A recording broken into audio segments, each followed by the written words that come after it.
It's the News Roundup on next, then stay with us for tonight's rituals. Movies on Pearl have always been our most popular programs. Well, in September, the world's attention will be focused on the Asian Games. And so during this month, there's an added bonus to your viewing pleasure. Every evening, before and after each night's movie, the Pearl will bring you highlights of action from the Asian Games. So join us for the best movies and the 1986 Asian Games every night here on Pearl. The world doesn't stop making news after the morning paper comes out. Horses declare, lords debate, stocks decline, trade talks open, Wall Street closes, aces are served up at Wimbledon, the yen shoots up in Tokyo. Now finally you can read about it the day it happens in the new Evening Standard. It's full of news you just won't get in the morning paper. Today's News Today hits the streets at 3. Look for it. Highlights of the 11th Festival of Asian Arts. Exciting jazz fusion music by Malaysia's leading band, the Asia Beat, and John Neptune, who plays the shakuhachi. Don't miss their sensational performances on the 22nd and 23rd of October in the City Hall Theatre. Yuhua Chinese Products Park Lane store located in Nathan Road, Tsim Sha Tsui is now open. A wide range of famous brand products from China and overseas is available. A self-draw discount is now offered to you from 10% up to 100%. All depends on your luck. There are a lot of marvelous free gifts for you too. Gold coins, diamond rings, hi-fi and cameras. Come and visit Yuhua Park Lane store today. When some airlines get you to America, you're on your own. But there is an airline that can get you to over 150 cities across all 50 states, and you'll never have to change airlines. United. You're not just another face. Good morning. The long way to another place. How was your flight from Hong Kong? You're the pride of United's friendly skies. I see you're booked from Denver. Got so many ways to fly. So change to the airline that doesn't make you change airlines. We're United, standing by you. United. We don't just get you to America. You're not just flying. We get you to all the United States. You fly in the friendly skies. If you're waiting to buy a personal computer, you may have questions about power, expandability, and dollars and cents. For the complete answer, take a close look at IBM. An IBM PC runs thousands of programs, expands easily, and prices are better than ever. So don't wait. Once you take the first step, the rest come easy. IBM Personal Computers. Do you contribute in any way towards Hong Kong's pollution problems? Smoky chimneys, burning waste, dusty construction sites, fumes from vehicles, noise from vehicles, rowdy parties, noisy radios, thundering jackhammers, the clatter of industry, waste from factories, filth from farms, rubbish from boats. Pollution is caused by people. Work for a clean environment. Stop pollution now. This is TVB Pearl.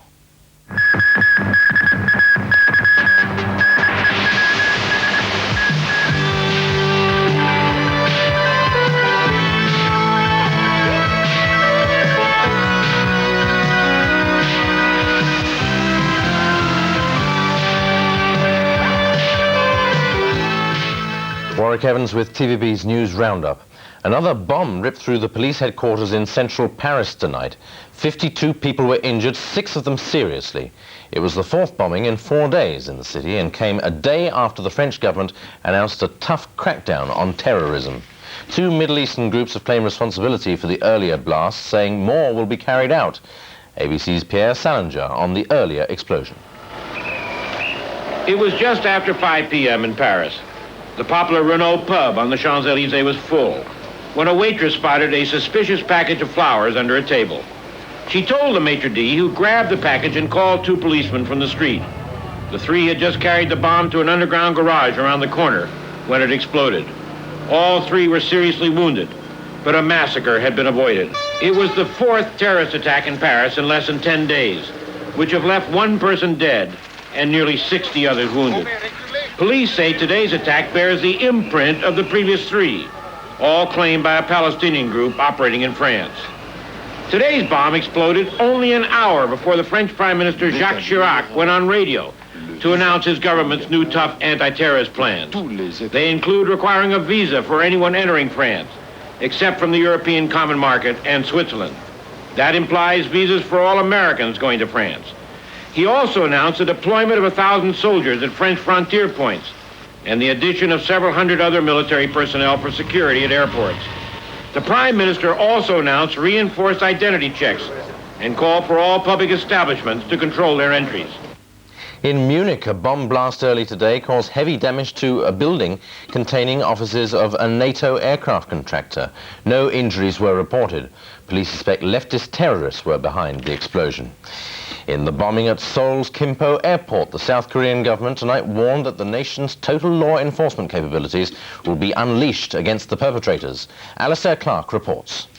The bomb attack at the capital's Kimpo Airport brought an immediate news blackout from the South Korean authorities. Some reports say the bomb may have been exploded electronically. Within minutes of the blast, police security forces moved in. Altogether, 100,000 have been deployed amid fears that there may be more attempts to sabotage the Asian Games, due to begin here on September the 20th.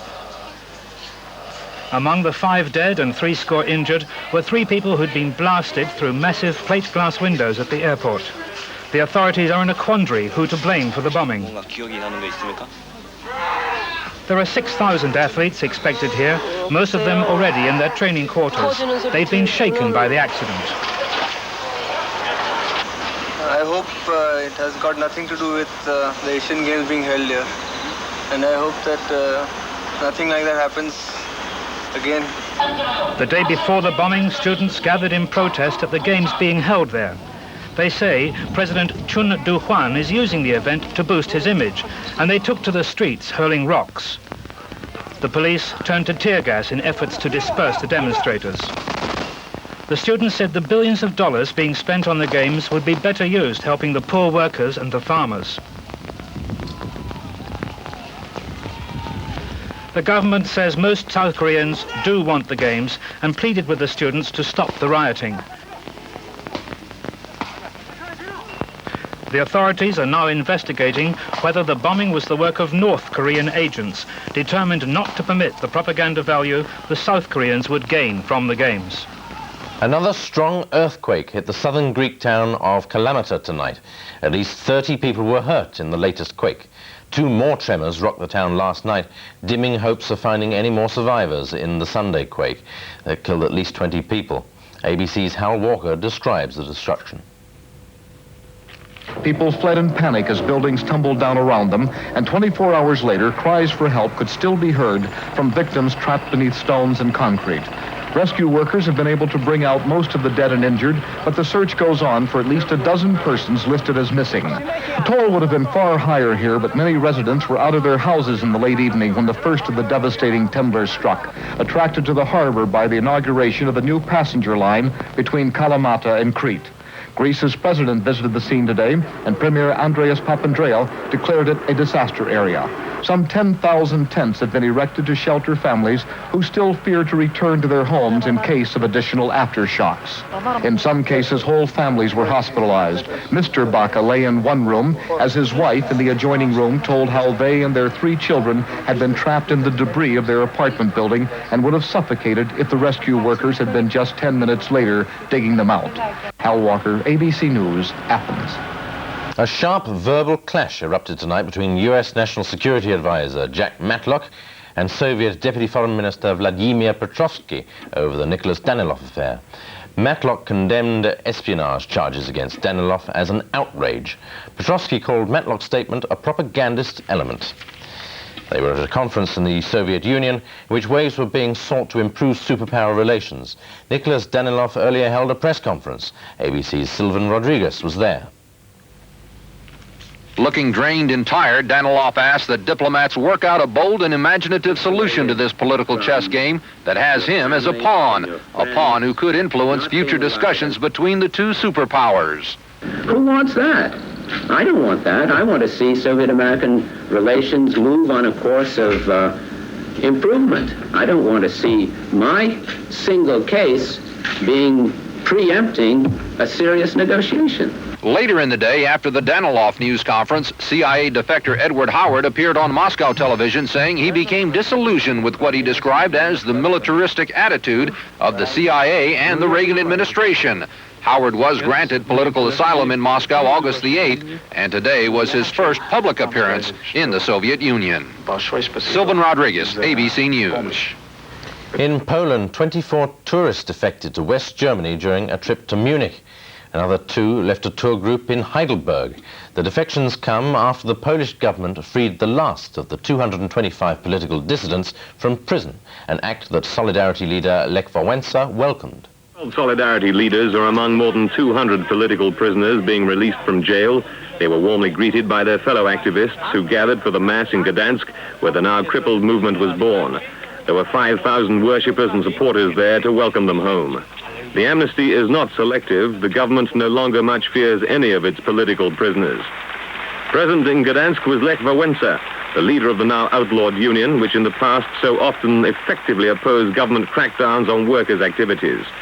Among the dozen men freed were a number of senior Solidarity members who'd been in prison since martial law ended the union's heyday in 1981.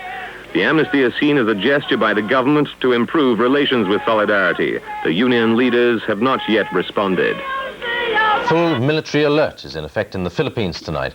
That's to foil any coup attempt after President Corazon Aquino flew to Washington earlier today. Before Mrs. Aquino's arrival in the US, former President Ferdinand Marcos said his successor is planning to take away Washington's control over US bases in the Philippines. Meanwhile, ABC's Mark Litkey filed this background report. Last time she was in the United States, Corazon Aquino was in political exile with her husband, Benigno Aquino. Monday, she returns to the U.S. as a president, a commander-in-chief, and the leader of a troubled nation. With roughly 70% of the population here still living below the poverty line and $26 billion in foreign debt, Aquino hopes the U.S. government and American bankers can help her overcome this crippling legacy of the Marcos years. But Aquino faces a number of serious political problems as well. On the left, the Communist New People's Army.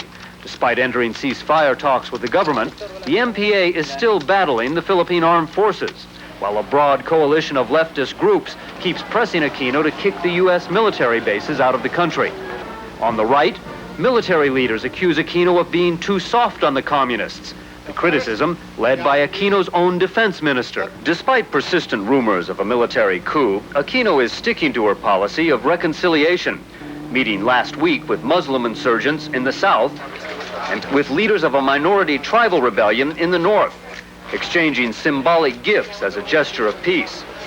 Aquino believes she still has widespread support for her policies. My power comes from the people, and so long as the people have confidence in me, then I have nothing to worry about. But apparently she was worried just enough to express hope that all Filipinos would remain cooperative and peaceful during her 9 days out of the country. Mark Litkey, ABC News, Manila. In Hong Kong, Chinese nuclear experts insist that the Daya Bay power plant will be safe. Officials of the Guangdong Joint Venture Power Company gave that reassurance to Director of Electrical and Mechanical Services Graham Osborne. Mei Wong reports. A lot of it. Osborne says most of the topics discussed were very technical, such as electricity supplies, reactor type, and security. But they also talked about ways of easing local fears. They suggested that I think Hong Kong people would be reassured if there was a real-time monitor actually in the power station, so that in the event of any accident, however small, Hong Kong at least would be aware of it and could immediately inform people that there was no cause for concern or as appropriate. It's the first chance he's had to talk with experts from China. Ji Xiaohong, Quality Assurance Advisor for the Guangdong Company, also said the Daya Bay reactor is even more advanced than the one used at the United States 3 Mile Island plant. He added that an international conference on the Chernobyl accident has confirmed that the same thing cannot and will not happen at other types of reactors, including the one to be used in China.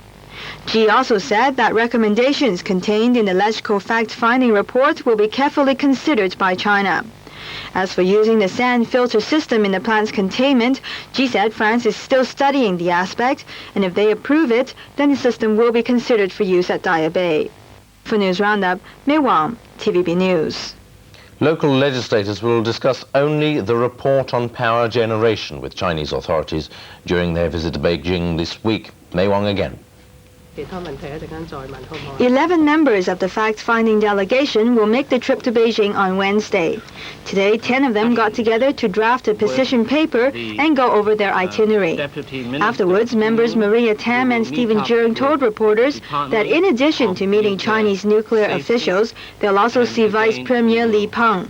But the two refused to disclose the content of their position paper or what they'll talk about specifically. Jung added that even their LegCo colleagues are not privy to their position paper because it was not requested that the statement should be discussed in-house before being released. However, Maria Tam said they'll also reflect various local views and concerns over the matter. For News Roundup, Mei Wang, TVB News. The government was today urged to change its policy of confining Vietnamese refugees to closed camps. United Nations High Commissioner for Refugees, Jean-Pierre Hockey, issued the call as he ended his Asian tour here. Susan Ho reports. Hockey said the UNHCR is still considering repatriation as one solution. As a matter of principle, UNHCR thus considers voluntary repatriation to the home country whenever that is possible as what I would call the natural solution. But for refugees who cannot go back home for one reason or another, Hockey gave other alternatives.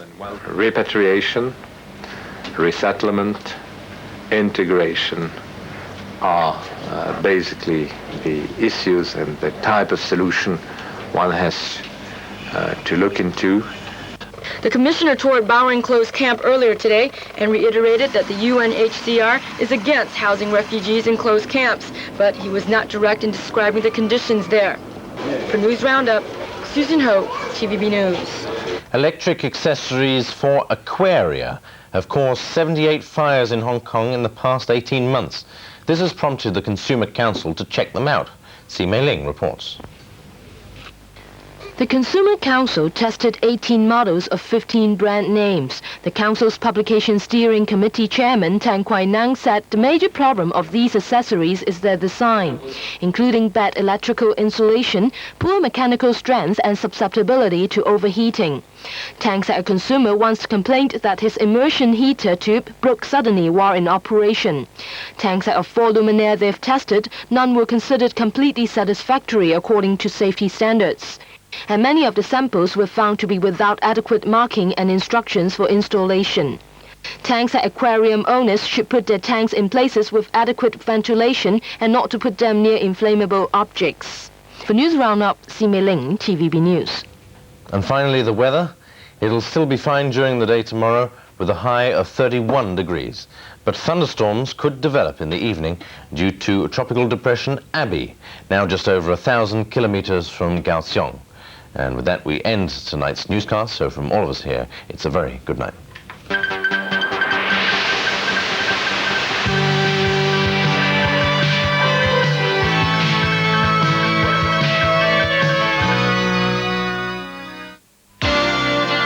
Tomorrow at 8, sporting events from around the world in Tuesday Sport. At 9:35, more tales of horror as Jamie Lee Curtis stars in the terror-filled Halloween 2. Tomorrow, it's on Pearl.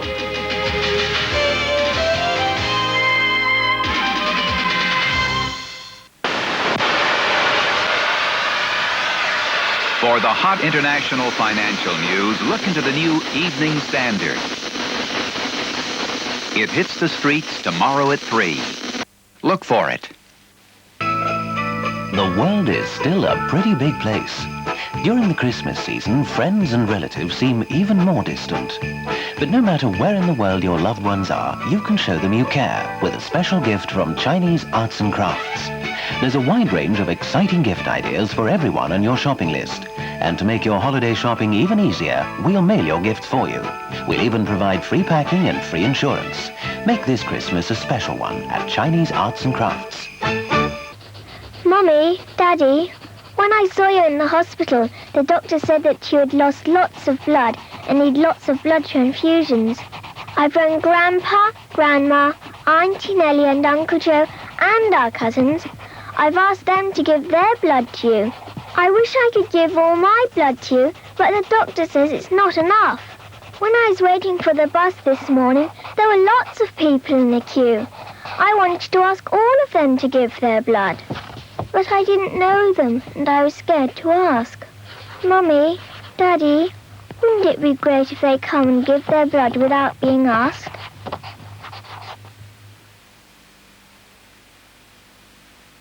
Movie of the Month in September presents Raise the Titanic. The success of our project is dependent upon our locating a specific mineral. The answer to the U.S. anti-nuclear scheme lies at the bottom of the sea, but time is running out. 8:35 Friday, it's on Pearl. This is TVB Pearl.